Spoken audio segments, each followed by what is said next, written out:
Hello students, आपका स्वागत है। आज की क्लास में हम समांतर श्रेणी का रिवीजन करने वाले हैं। समांतर श्रेणी में जो इस साल सिलेबस कम किया गया है, तो उसमें आपको दो पदों के बीच में माध्य पदों का निवेश करके समांतर श्रेणी का निर्माण करना, ये हटा दिया गया है इस साल के कोर्स से।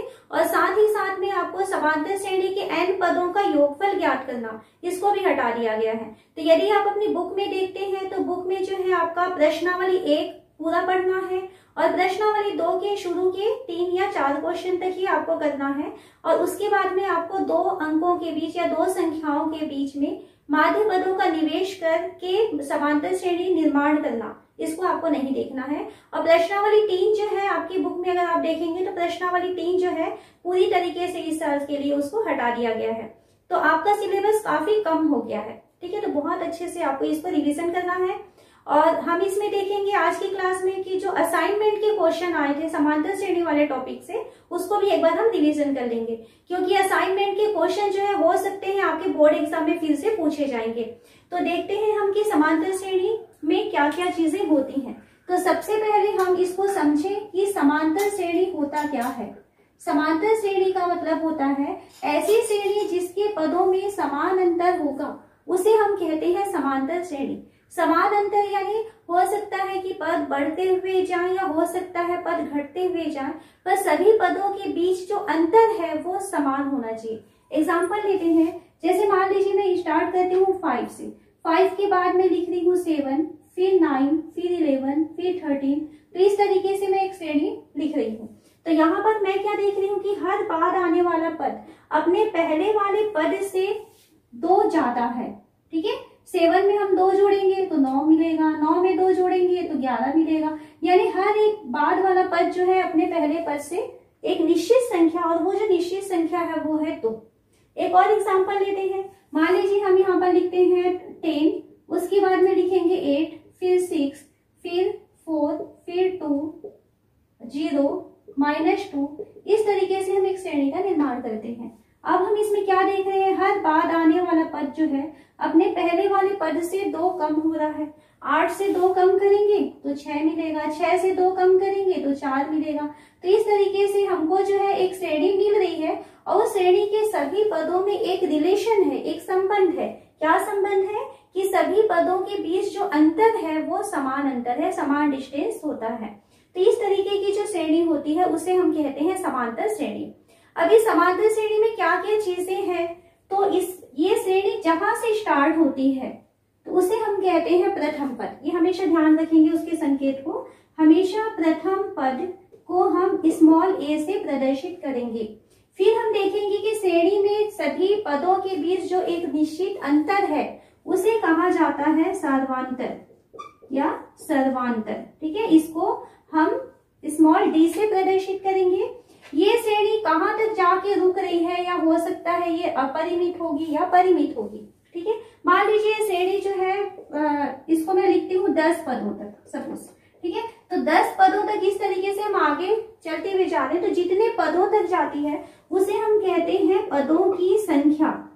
पदों की संख्या, यदि परिमित श्रेणी है तब हमको वहां पर पदों की संख्या मिल जाती है, उसको हम प्रदर्शित करेंगे स्मॉल n से। और जो n है यहाँ पर हम एक और संकेत यूज करते हैं nवां पद, तो nवां पद को हम प्रदर्शित करते हैं tn से। तो ये जो संकेत है आप इसको याद रखेंगे, प्रथम पद को a, सर्वांतर को d, पदों की संख्या स्मॉल n, और nवां पद जो है वो होता है tn। अब यहाँ पर हम nवां पद के फॉर्मूले को देखते हैं कि क्या होता है। हमने देखा कि जो समांतर श्रेणी है, मान लीजिए हमारा समांतर श्रेणी A पहला पद हुआ, उसमें सर्वांतर हम यदि D मानते हैं तो ये पहला वाला पद हुआ, ये फर्स्ट हुआ। सेकंड पद क्या होगा, तो इसमें आप A प्लस D जोड़ देंगे, है ना। थोड़ा आगे बढ़ेंगे, D एक संख्या लिए है जो समान अंतर दे रहा है, तो यदि हम पहले पद के साथ D जोड़ेंगे तो आपको सेकंड पद मिल जाएगा। थर्ड पद क्या मिलेगा, तो तीसरा पद यदि लेना है तो A प्लस D के साथ में आप एक बार और D जोड़ देंगे, यानी आपको तीसरा पद मिलेगा a प्लस 2d। इसको आप ध्यान देंगे, तीसरा पद ले रहे हैं तो हमको a प्लस 2d मिल रहा है। यदि हम चौथा पद लेते हैं तो हमको इस a प्लस 2d के साथ एक बार और d का योग करेंगे तो a प्लस 3d हो जाएगा। तो यहाँ पर हम रिलेशन देखते हैं कि जब पहला पद लिया जा रहा है तो कोई डी नहीं था। दूसरा पद ले रहे हैं तो एक बार डी आया है। तीसरा पद लेने से 2 बार डी आता है। चौथा पद लेने से 3 बार डी आता है। यानी जिस नंबर का पद लेते हैं उससे एक कम बार हमें डी को यहाँ पर लेना होता है। तो यहाँ यदि हम nवां पद ले लें तो nवां पद लेंगे तो हमें कितने डी मिलेंगे वहां पर, n से एक कम, यानी कि हमको यहाँ पर nवां पद का मान मिलेगा a प्लस n-1 डी। जिस नंबर का पद होता है उससे एक कम डी मिलता है, इसलिए हम nवां पद यदि लेंगे तो हमको n से एक कम बार डी मिलेगा। तो यहाँ पर जो tn लिखते हैं, इस tn का फॉर्मूला हमेशा याद रखेंगे, a प्लस n-1 डी। इससे हमेशा आपके पास क्वेश्चन जरूर पूछे जाएंगे। ठीक है, तो यहाँ पर अभी हम क्वेश्चन सॉल्व करते हैं। ऑब्जेक्टिव छोटे छोटे जो है आपके इसमें आएंगे। तो ऑब्जेक्टिव किस तरीके से, इस तरीके से आपको एक श्रेणी दे दिया जाएगा। अब उसमें पूछेगा कि बताइए इसमें डी क्या है ना, सर्वांतर क्या है। तो सर्वांतर ज्ञात करने के लिए सबसे अच्छा तरीका है कि कोई भी आप 2 पद लीजिए, लगातार 2 पद लीजिए और बाद वाले में से पहले वाले पद को आप घटा दीजिए तो आपको सर्वांतर मिल जाएगा। जैसे यहाँ पर हमने 2 लगातार पद ले लिए तो दूसरा पद है 7 में से पहले पद को घटा दीजिए तो आपको यहाँ पर सर्वांतर मिल जाएगा। तो यहाँ पर यदि हमें सर्वांतर चाहिए तो दूसरा पद है 8 में से पहले पद को घटा देते हैं तो हमको मिल जाता है -2। जरूरी नहीं है कि आप पहले और दूसरे को ही ऐसा लें, आप बीच के कहीं से भी, लेकिन आप जो 2 पद चूज कर रहे हैं, जो चुन रहे हैं, वो क्या होने चाहिए, लगातार होने चाहिए। तो बाद वाले पद में से पहले वाले पद को यदि हम घटाएंगे तो जो हमको संख्या मिलेगी वो कहलाता है सर्वांतर। सर्वांतर से भी आपके ऑब्जेक्टिव में क्वेश्चन पूछ सकते हैं, है ना। प्रथम पद क्या है, सर्वांतर क्या है, nवां पद क्या है। तो इससे छोटे छोटे क्वेश्चन जो है आपके ऑब्जेक्टिव या खाली स्थान या जो है इस तरीके से आपके आ सकते हैं। अब देखते हैं कि इसमें प्रश्न कैसे आने वाले हैं। यहाँ हम एक क्वेश्चन लेते हैं, समांतर श्रेणी 9, 5, 1, ऋण 3 और इस तरीके से एक श्रेणी बनी हुई है, इसका 10वां पद क्या है ज्ञात कीजिए। तो सबसे पहले जो है आप श्रेणी में से a, n और d क्या क्या चीज है वो देखते हैं। तो यहाँ पर हम देखते हैं कि इस श्रेणी का जो प्रथम पद है, प्रथम पद को हम स्मॉल a से प्रदर्शित करते हैं। इसकी वैल्यू हमको यहाँ पर दिखाई दे रही है 9। ये सारी चीजें कंपेयर करके लिखेंगे। फिर दूसरा चीज हम यहाँ पर लिखेंगे सर्वांतर क्या है। सर्वांतर का मतलब होता है कि बाद वाले पद में से आप पहले वाले पद को घटा दीजिए। तो बाद वाला पद है 5 में से हम घटा देते हैं 9 को, तो हमें सर्वांतर का मान मिल जाएगा -4। ये है डी। ठीक है, डी मिल गया, ए मिल गया। हमें क्या कहता है, 10वां पद ज्ञात कीजिए, यानी इसमें जो पदों की संख्या है वो है 10। तो यहाँ पर हम लिखेंगे पदों की संख्या। किस तरीके से आपको परीक्षा में सवाल को लिखना है, हल करना है, आप ध्यान दीजिए। पदों की संख्या को हम स्मॉल n से प्रदर्शित करते हैं। इसमें हमको 10 दिया है। हमें 10वां पद क्या है ये पूछा है, यानी हमें T10 का मान वो क्वेश्चन में पूछ रहा है। ये हमारा सवाल है 10वां पद। 10वां पद को प्रदर्शित किया जाएगा T10 से, तो इसकी वैल्यू हमको चाहिए। तो T10 निकालने के लिए आपको जो सूत्र यूज करना है, कौन सा सूत्र यूज करेंगे, Tn का। Tn बराबर a प्लस n-1 d। इसमें जो जो चीजें आपको मालूम है वो रख दीजिए। Tn का मान हम रखने वाले हैं 10 बराबर a का मान हम रखेंगे 9 धन n का मान है 10 ऋण 1 d, तो d का मान है ऋण 4। ऋण का निशान है तो आप ब्रैकेट यूज जरूर करेंगे। T10 बराबर 9 धन 10 में से 1 माइनस हुआ है ना, 9 हो गया, गुणा ऋण 4। तो हमको T10 का मान मिला 9 चौक 36, तो ये हो जाएगा ऋण 36। तो T10 बराबर 9 ऋण 36 यानी 27।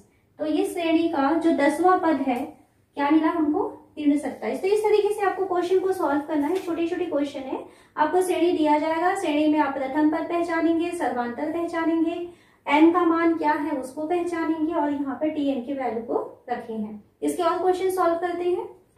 यहाँ हमें क्वेश्चन दिया है समांतर श्रेणी 950, 900, 850 और डैश डैश करके इसका mवां पद ज्ञात कीजिए। mवां पद ज्ञात कीजिए, ये क्वेश्चन है।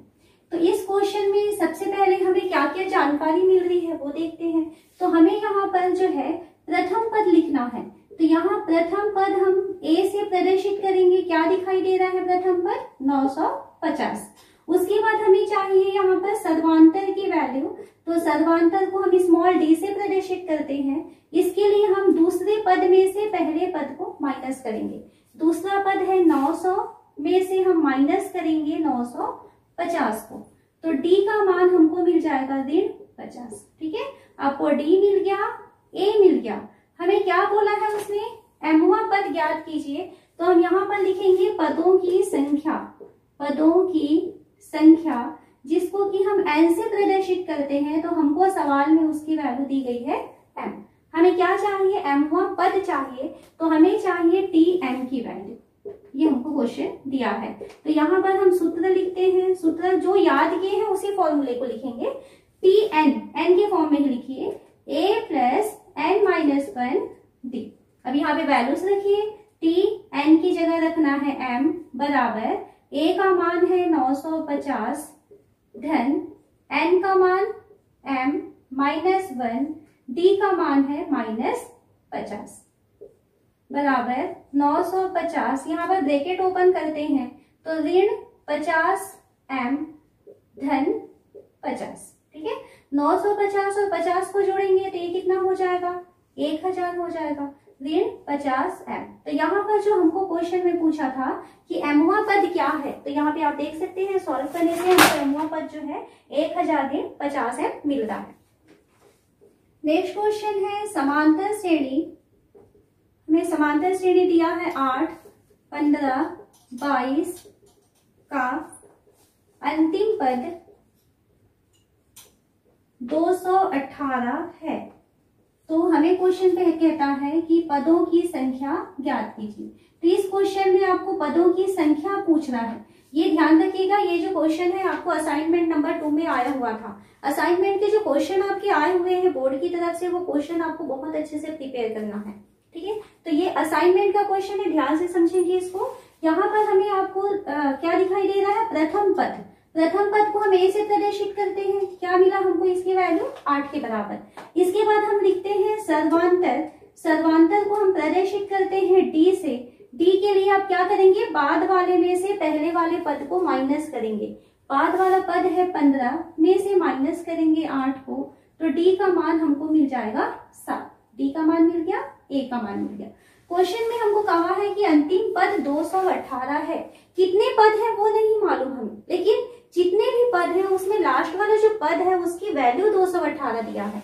तो हम यहाँ पर मान लेते हैं कि माना पदों की संख्या जो है वो, पदों की संख्या बराबर n, ये हम मान के चलते हैं। और हमें क्या दिया है?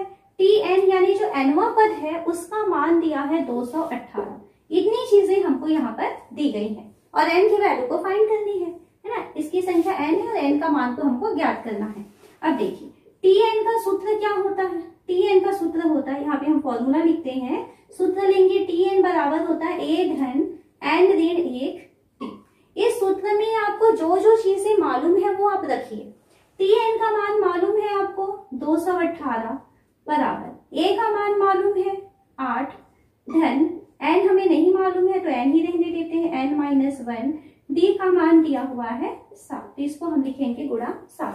तो ये हो जाएगा 218 बराबर 8 धन, कोष्टक हटाएंगे 7n ऋण 7 का गुणा 1 से करेंगे तो 7।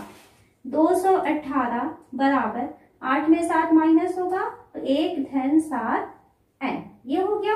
तो 218 धन 1 है, यहाँ पर पक्षांतर होगा तो ऋण 1 हो जाएगा बराबर 7n। हमें तो n की वैल्यू चाहिए, तो यहाँ पर हम लिखेंगे 7n बराबर 218 में से 1 माइनस करेंगे तो ये हो गया 217। n की वैल्यू चाहिए, 7 गुणा है, पक्षांतर करेंगे तो भाग हो जाएगा, तो ये हो गया 217 भागित 7, गुणा का उल्टा भाग। 7 एकम 7, 7 या 21, 7 एकम 7, तो n का मान कितना आ रहा है? 31। तो आपको आंसर को शब्दों में लिखना है, पूरे सेंटेंस बना के लिखना है। अतः श्रेणी में पदों की संख्या 31 है। इस तरीके से आप पूरा आंसर लिखेंगे, ठीक है, तभी आपको पूरे फुल मार्क्स यहाँ पर मिल सकते हैं। तो ये जो क्वेश्चन है वो असाइनमेंट का क्वेश्चन था, तो बहुत अच्छे से आप इसको प्रैक्टिस करेंगे। नेक्स्ट हमें क्वेश्चन दिया हुआ है कि एक समांतर श्रेणी है 3, 8, 13 और डेश डेश लास्ट इसका पद दिया हुआ है 253।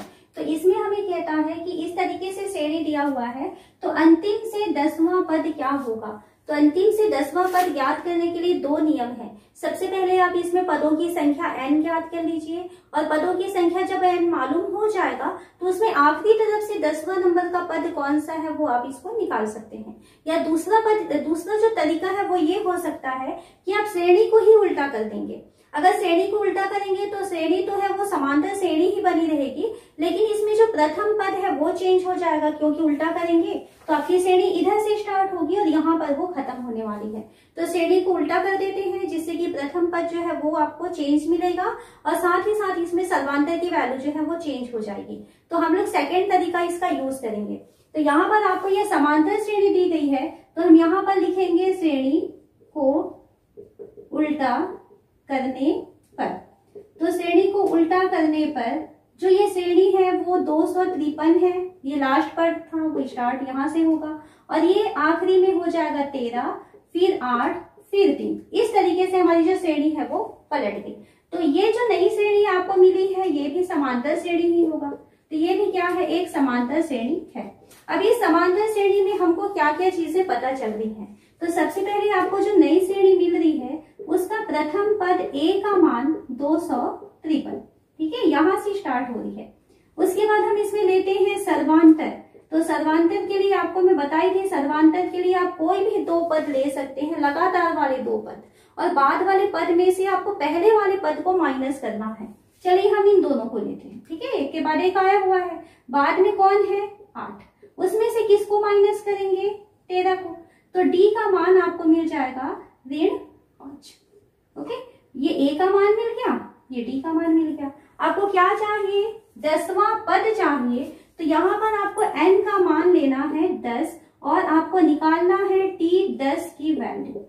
ये क्वेश्चन है हमारा, 10वां पद क्या होगा ये हमको पूछा है।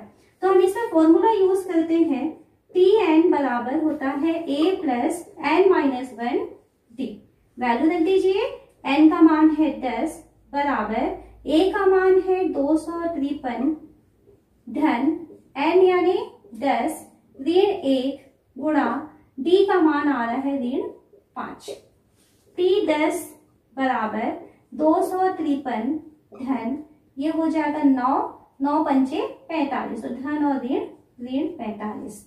तो t 10 का मान 208, ठीक है। 253 में 45 को माइनस किए तो हमें उसने क्वेश्चन में कहा था कि इस श्रेणी को अंतिम से 10वां पद क्या होगा। तो अंतिम से 10वां पद निकालने के लिए हम श्रेणी को ही उल्टा कर दिए और श्रेणी जब उल्टा हो गया उसके बाद हम स्टार्टिंग से लेकर के 10वां पद को निकाल देते हैं। तो अब हम यहाँ पर आंसर क्या लिखेंगे, अतः श्रेणी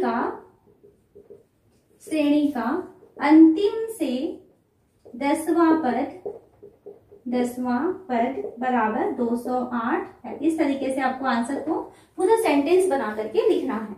नेक्स्ट क्वेश्चन है, किसी समांतर श्रेणी का 12वां पद उसके 5वें पद से 14 अधिक है और दोनों पदों का योग 36 है, तो श्रेणी का mवां पद ज्ञात कीजिए। ये क्वेश्चन जो है आपके असाइनमेंट का क्वेश्चन है, तो बहुत ध्यान से समझेंगे इसको, इसके फाइनल एग्जाम में भी आने की बहुत संभावना है। तो यहाँ पर आप क्वेश्चन को ध्यान से देखिए तो क्या लिखा है कि 12वां पद उसके 5वें पद से 14 अधिक है। तो यहाँ पर हमें श्रेणी का ना तो प्रथम पद मालूम है ना तो सर्वांतर मालूम है।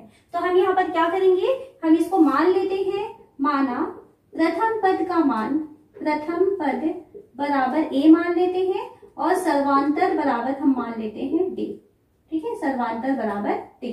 आपको क्या दिया है क्वेश्चन में, हमें दिया है कि उस श्रेणी का जो 12वां पद है, 12वां पद यानी t12 का मान 5वें पद से 14 अधिक है, यानी t5 से 14 अधिक है। जैसे जैसे क्वेश्चन में लिखा हुआ है आप उसको जो इस तरीके से चेंज करते जाएंगे। 12वां पद का मान किसके बराबर है, 5वें पद से 14 अधिक है, तो इसको इस तरीके से लिख लिए।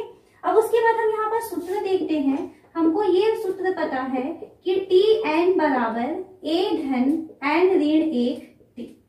तो यहाँ से हम t12 की वैल्यू को लिखते हैं, एक बार आप इसको ट्रांसफर कर सकते हैं, ऐसा कर लीजिए, इसको t बराबर t12 ऋण T5 बराबर 14। ठीक है, दोनों टी को एक तरफ ले आए। अब Tn का फॉर्मूला ये होता है। अब n का मान यहाँ पर क्या दिखाई दे रहा है आपको, 12 दिखाई दे रहा है। तो यहाँ पर T12 का मान हो जाएगा इस वाले फॉर्मूले से a धन 12 ऋण 1 t, ये बनेगा। माइनस का निशान लगाएंगे और उसके बाद फिर T5 की वैल्यू लिखेंगे, तो आप ब्रैकेट यूज करेंगे क्योंकि सामने माइनस है, ध्यान रखेंगे। a धन 5 है तो ये हो जाएगा n ऋण 1 यानी 5 ऋण 1 d बराबर 14। देन कोष्टक हटाएंगे, a धन 11 d ऋण a, कोष्टक के बाहर ऋण का निशान है तो इधर का चिन्ह बदल जाएगा, 5 में 1 गया तो 4, तो ये हो गया ऋण 4 d बराबर 14। यहाँ से ये माइनस है और प्लस है, दोनों कैंसिल हो गए। 11 d ऋण 4 d, तो ये हो जाएगा 7 d का मान हमको मिल गया 14। देन d बराबर हमको मिल गया 14/7 यानी 7 दूनी 14, यानी आपको सर्वांतर d की वैल्यू 2 मिल गई। ओके, आपको फिर क्वेश्चन में और क्या दिया है, दोनों पदों का योग 36 है। तो प्रश्नानुसार फिर उसने दोनों पद कौन कौन से, T12 और T5 का योग हमको क्वेश्चन में दिया है कि इसका योग जो है वो 36 है। फिर से वैल्यू रखिए T12 की, a धन T12 यानी 11 d, एक कम d होता है ना, इसको डायरेक्ट लिख लेते हैं। T5 का मतलब क्या होगा, a धन 5 में 1 कम हो जाएगा तो 4 d हो जाएगा, इसका मान है 36। देन a और a जुड़ जाएगा, 2a धन 11d धन 4d यानी कि 15d का मान मिल गया 36 के बराबर। और यहाँ से हमको d की वैल्यू मालूम है तो हम यहाँ पर d का मान 2 रखने पर ये रख देते हैं, तो ये हो जाएगा 2a धन 15 गुणा d की जगह हमको रखना है 2 बराबर हो जाएगा 36। 2a बराबर ये धन का निशान रहने देते हैं, 15 दूनी 30 बराबर 36। 2a बराबर 36, धन 30 है माइनस हो जाएगा उधर जाके, तो 2a का मान हमको मिल जाएगा 6। तो यहाँ से a का मान चाहिए तो 6 गुणा 2 था, इधर जाकर के भाग 2 हो जाएगा, तो a का मान हमको मिल गया 3। क्वेश्चन में हमें क्या बोला है कि इसको आपको एमुआ पद ज्ञात कीजिए। तो एमुआ पद यानी Tm की वैल्यू चाहिए, तो Tn का फॉर्मूला होता है a धन n ऋण 1d, तो Tm का फॉर्मूला क्या होगा, a धन m ऋण 1d, इसकी वैल्यू हमको निकालने कहा है। तो वैल्यू रख देते हैं, a का मान क्या निकला अभी 3 धन m ऋण 1 d का मान, तो d की वैल्यू अभी हम निकाले थे 2, कोष्टक हटाएंगे तो 3 धन 2m ऋण 2, 3 में 2 माइनस हो गया, तो हमको यहाँ पर Tm का मान मिल जाता है, 3 में 2 माइनस होगा तो 1 हो जाएगा, तो 2m धन 1, ये हमारा आंसर है। तो आपको लास्ट में आंसर को सेंटेंस बना के लिखना है, अतः श्रेणी का एमुआ पर 2m धन 1 होगा। बहुत अच्छे से तैयारी कीजिए इसको, क्योंकि ये ज्यादा नंबर के क्वेश्चन बनने वाले हैं और साथ ही साथ ये असाइनमेंट का क्वेश्चन है। ठीक है, तो अभी हम जो रिवीजन कर रहे हैं, तो रिवीजन में जिस चैप्टर से असाइनमेंट के क्वेश्चन आते जाएंगे वे सारे क्वेश्चन भी हम कवर करते हुए चलेंगे, तो आप इसको बहुत अच्छे से प्रिपेयर करिए। नेक्स्ट क्वेश्चन है, किसी समांतर श्रेणी के चौथे पद और 8वें पद का योग 24 है तथा 6वें और 10वें पदों का योग 44 है। इस श्रेणी के प्रथम 3 पद ज्ञात कीजिए। कैसे सॉल्व करना है क्वेश्चन को देखिए। यहाँ पर हमको कुछ भी नहीं दिया है तो हम मान लेते हैं कि माना प्रथम पद जो है वो a है, प्रथम पद बराबर a, तथा सर्वांतर को हम मान लेते हैं d, सर्वांतर बराबर d। अब क्वेश्चन के अनुसार हमको कहा है कि इसका चौथा पद और 8वें पद का योग 24 है, तो प्रश्नानुसार क्या दिया है, तो प्रश्नानुसार हमें कहा है, प्रश्नानुसार इस तरीके से लिखेंगे, चौथा पद यानी T4 धन 8वां पद यानी T8 बराबर 24।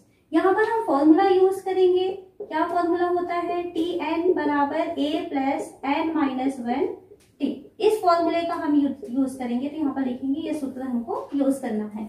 T4 है तो ये हो जाएगा, T4 का मान रखिए a धन 4 ऋण 1d यानी कि ये हो जाएगा 3d, प्लस T8 है तो ये हो जाएगा 1 धन 8 ऋण 1 होता है 7, तो 7d बराबर 24। यहाँ पे प्लस का निशान है इसलिए हम ब्रैकेट यूज नहीं करेंगे, तो भी यहाँ पे गलती हमसे नहीं होगी।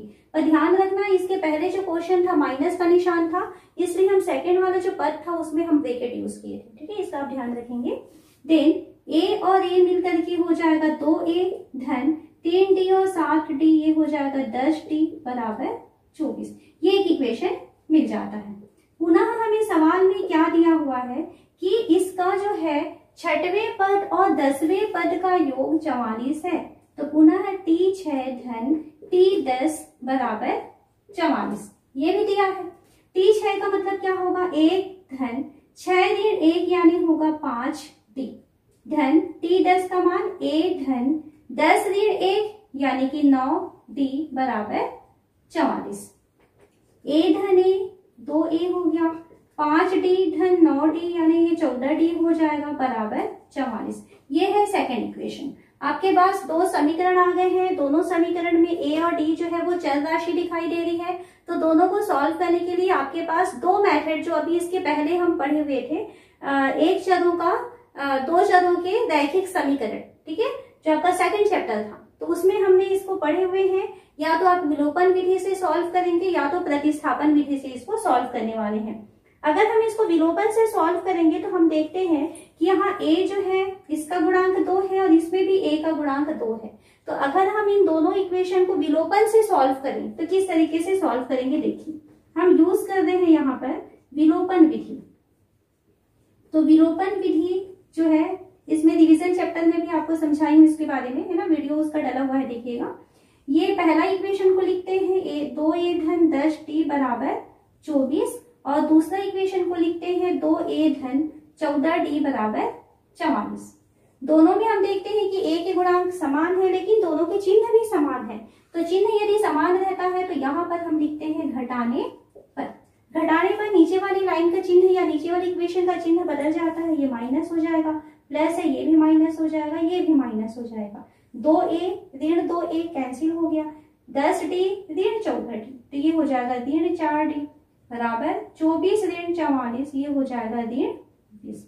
हमें d की वैल्यू चाहिए तो यहाँ पर हम लिखेंगे d बराबर ऋण 20 बटे ऋण 4। d हो गया ऋण 20 भागित ऋण 4, यानी हमको d का मान मिल जाएगा 5। d की वैल्यू मिल चुकी। अब इस वैल्यू को आप इक्वेशन 1 या इक्वेशन 2, आपकी मर्जी है, आप किसी भी इक्वेशन में रख सकते हैं। तो यहाँ पर हम लेते हैं समीकरण 1। तो समीकरण 1 से समीकरण 1 हमें दिया हुआ है 2a धन 10d बराबर 24।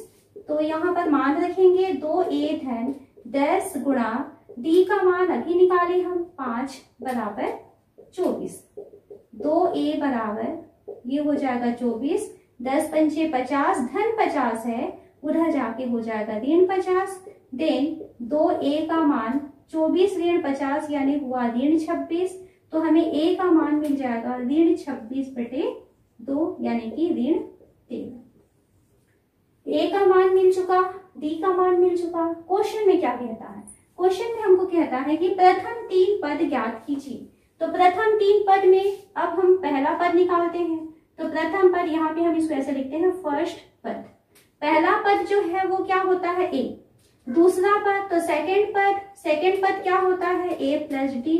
और तीसरा पद होता है थर्ड पद जो है वो होता है a plus 2d।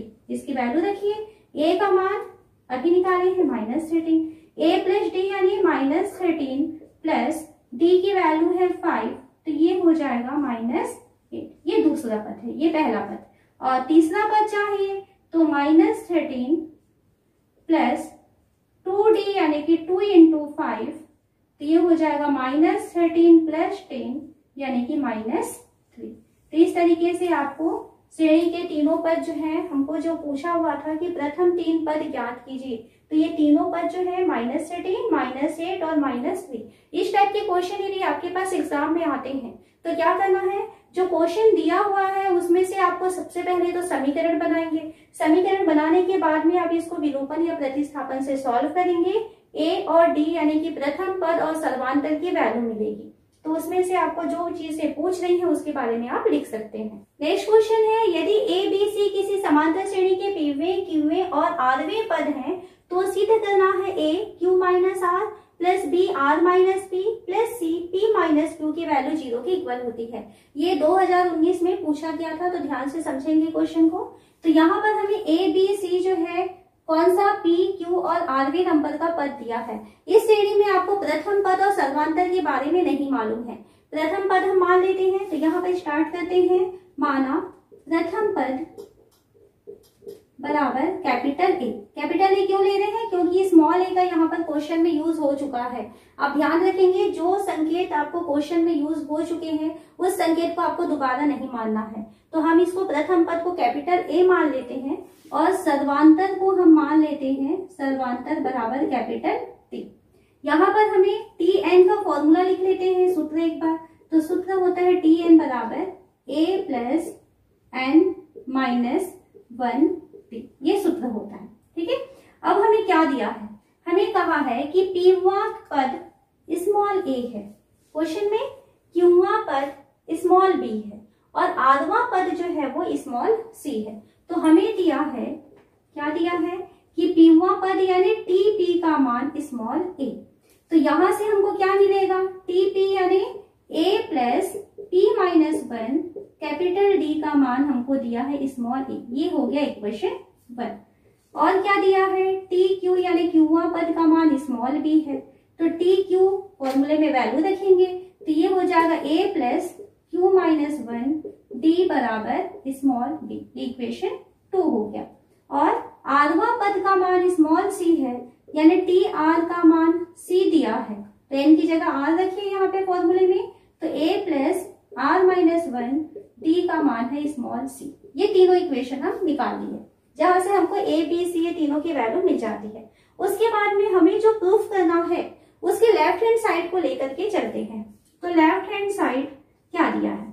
Left hand side हमें दिया है A Q minus R plus B R minus P plus C P minus Q, ये हमको लेफ्ट हैंड साइड दिया है। यहाँ पर हम इसे सॉल्व करके राइट हैंड साइड यानी कि 0 के बराबर हमको इसको लेकर के आना है।